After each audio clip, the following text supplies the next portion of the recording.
This video contains a small bit of information from the longer video I uploaded discussing Kegan Kline's timeline, plus a bit of new information that I found. I know not everyone's going to sit through 14 minutes of me talking, so this is just some of the most intriguing stuff I noticed about Kegan Kline's case in regards to the Delphi murders.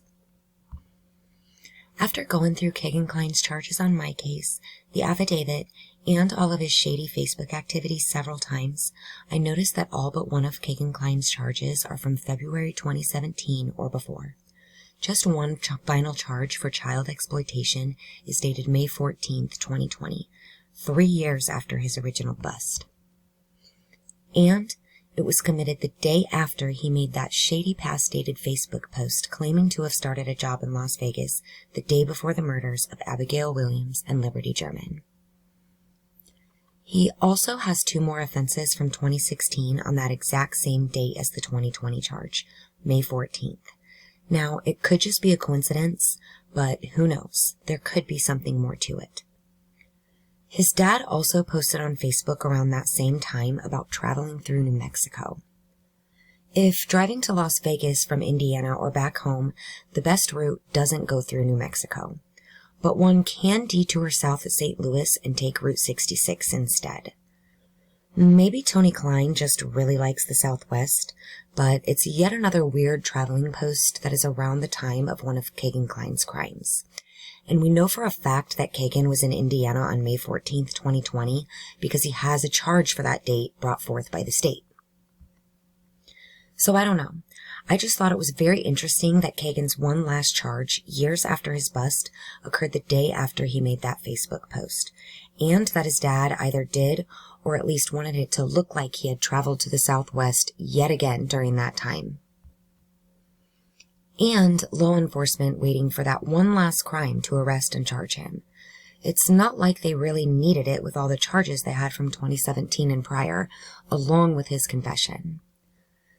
In my last video, I did a quick little 2020 timeline about Indiana State Police Trooper David Vito's part in the investigation, but I did discover some new information from the Indiana State Police Roadshow episode that was released on January 28, 2020. Department 35 years. A young trooper we assigned there, David Vito. A tremendous opportunity for him to experience something of this magnitude. So, Vito was put on the Delphi murder investigation before that Roadshow episode, which was recorded in January of 2020. And it seems pretty likely that he's the sole investigator who revisited a potential connection with Kegan Kline or the Anthony Shots account. And the affidavit states that Vito was assigned to Kegan's cybercrime case in April of that year. So at some point while investigating the Delphi murders, Vito took note of all this crap with Kline. It's also interesting to note that in July of 2021, Carroll County imposed a total blackout on the release of any information about a possible person of interest in the Delphi murder investigation. And if you go back and check media sources, that's exactly how it was worded. Information about a possible person of interest. This occurred in between 2 of Kegan Kline's pretrial conferences that year. He's had many since his arrest, but those 2 were on June 24th and August 19th of 2021. Maybe that information blackout was necessary in order to redact Delphi information from Kegan Kline's affidavit.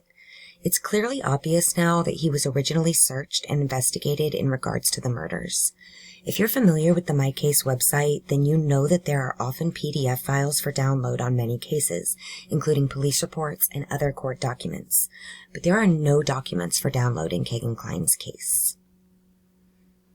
There is still speculation online that Kegan may have been involved with other predators, or that he may have been hacked by a far more sophisticated predator. Who really knows at this point? Hopefully we'll have more answers soon. I've not had that much hope in this case at all since Daniel Nations, but I do feel some hope again with this new development. So, okay, I'm going to go ahead and leave off with one more snippet from that ISP Roadshow broadcast. I hope everyone out there is staying safe and healthy, and of course, if you have any information about the Delphi murders or about the Anthony Shots profiles, please contact the tip line. Because of the community outreach, and because we have the video, we have audio of our killer, and I can tell you, sitting in that command center, a week afterwards, it just seemed like we were on the right track. And here we are almost 3 years later, still working our tails off on it. Johnson Street, you should bring that up because that's what keeps me awake at night too.